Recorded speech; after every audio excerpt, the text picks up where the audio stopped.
ទឹកស្អីតើស្រីថ្លៃអូនហើយអូននៅទីណា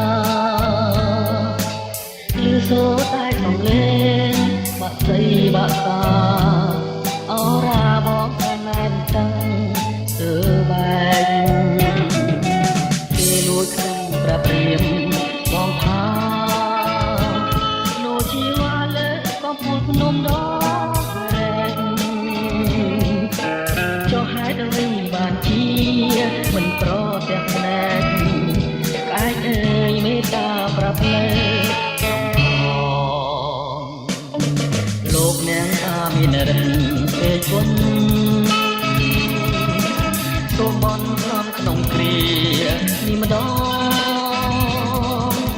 បងហាយភ្នូនឡងជួយបងហាយភ្នូនឡ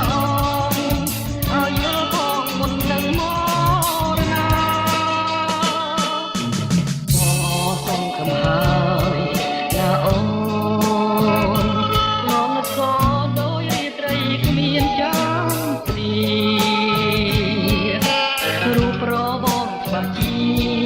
បាត់បង់សង្ខារលើកំពូលភ្នំដងរែកនេះហើយ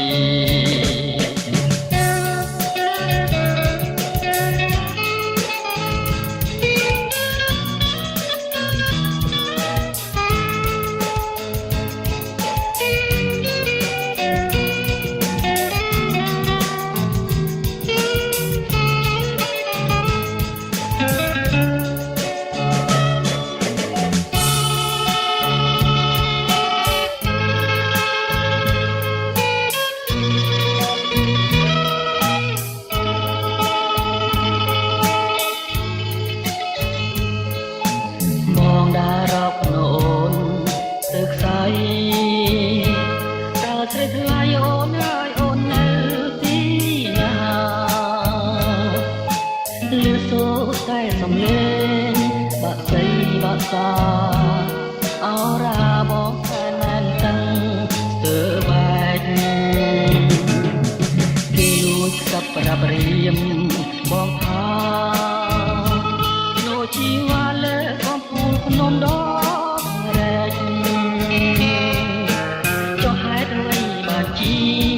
មិនប្រទះភ្នែកក្អែកអើយមេត្តាប្រាប់លើខ្ញុំផងលោកនាងថាមានរិទ្ធពេកគុណ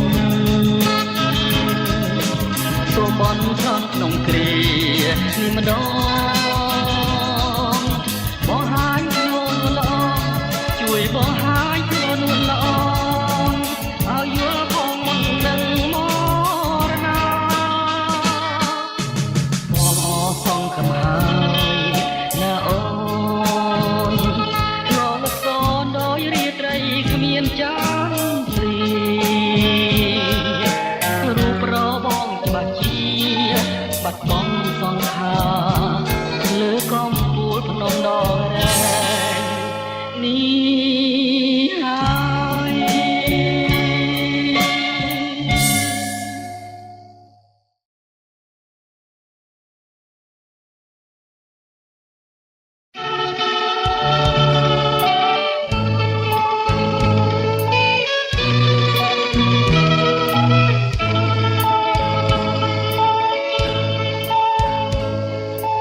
បងដារ៉ាប់នោះអូន